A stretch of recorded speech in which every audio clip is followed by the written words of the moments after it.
Hello brain, this is Maruf Noman back with another brand new video. So আজকে আমি reaction করব হচ্ছে ফেরিওয়ালা। জি হ্যাঁ, আপনি ঠিকই শুনেছেন, এসএস দীর্ঘ সময় প্রতীক্ষার পর ব্যাক করেছে। সো চলেন কথা বেশি বলবো না, আমরা হচ্ছে রিয়াকশনটা শুরু করি।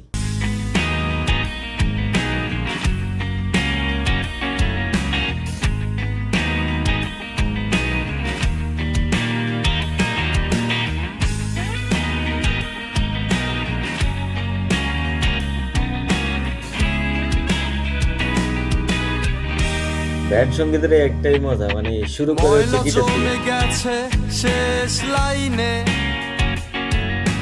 তোমার চোখ অন্য কথা বলছে, বড় চর্চা মিশে আছে। আচ্ছা, ওই প্রথম লাইনটা তার একটা মানে সিগনেচার গানের সাথে মিলে যাচ্ছে না? যে ময়লা জমে গেছে শেষ লাইনে, মনে আছে সেই ধুলাবালি গানের কথা?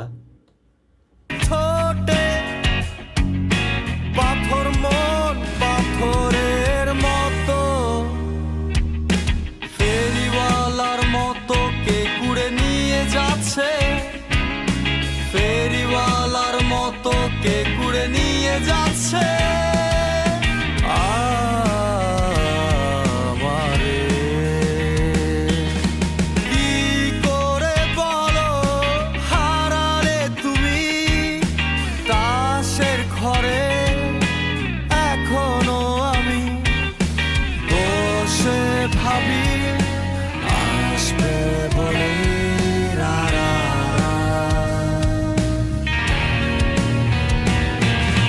কি করে বলো হারালে তুমি তাসের ঘরে, এখনো আমি বয়স হলে ফুরিয়ে যাবে অভিমান, বয়স হলে।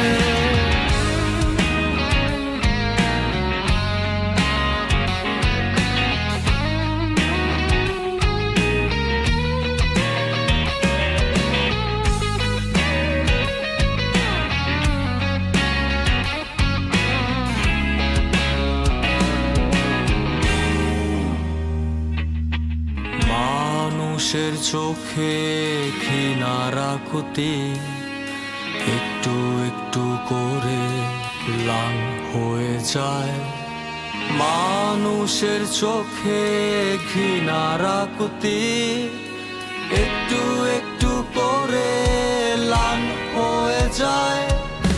জীবনের দামে বেচে দেয়া গান, আমার গানের শহর আমাকে ছাড়া, বিদায় বেলায় আপনাকে দেয় উত্তম সমুদ্র রাতে বাঁচার অভিশাপ।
এসএস লাভাররা কোথায়? দীর্ঘদিন পর এসএস কামব্যাক করছে এবং হচ্ছে আমি এটাও শুনছি যে এসএস এই গানটা বানানোর জন্য দীর্ঘ 12 বছর অপেক্ষা করছে। মানে 12 বছর ধরেই এই গানটা লিখছে। মানে ক্যান ইউ ইমাজিন? এটা সম্ভব। অবশ্যই সম্ভব। এসএসের জন্য এটা সম্ভব এবং এসএসের গানগুলা যারা শুনে তারা ভাই অন্য লেভেলের এবং তাদের ভাইবটাই অন্যরকম। তো ফেরিওয়ালা গানের লাইনগুলা অসাধারণ জোশ ছিল। তবে ভিজুয়ালিটিতে আমার কাছে অনেক কিছু ঘাটতি মনে হইছে। মানে এত ভালো ক্লিন ভিজুয়াল ভিডিওগ্রাফি হয় নাই, আমার কাছে মনে হচ্ছে আরো ভালো হতে পারতো আর কি। সো আমি এসএস এর গান নিয়ে বেশি রিভিউ দিব না, বেশি রিভিউ দিলে আবার এসএস এর ফ্যানরা এসে আমার গালিগালাজ শুরু করবে। সো আপনাদের কেমন লাগছে এসএস এর গানটা অবশ্যই জানাবেন এবং আমার ভিডিওটা আপনাদের কেমন লাগছে অবশ্যই জানাবেন। তো আজকের মতো আমি এখান থেকেই বিদায় নিচ্ছি। Piece out.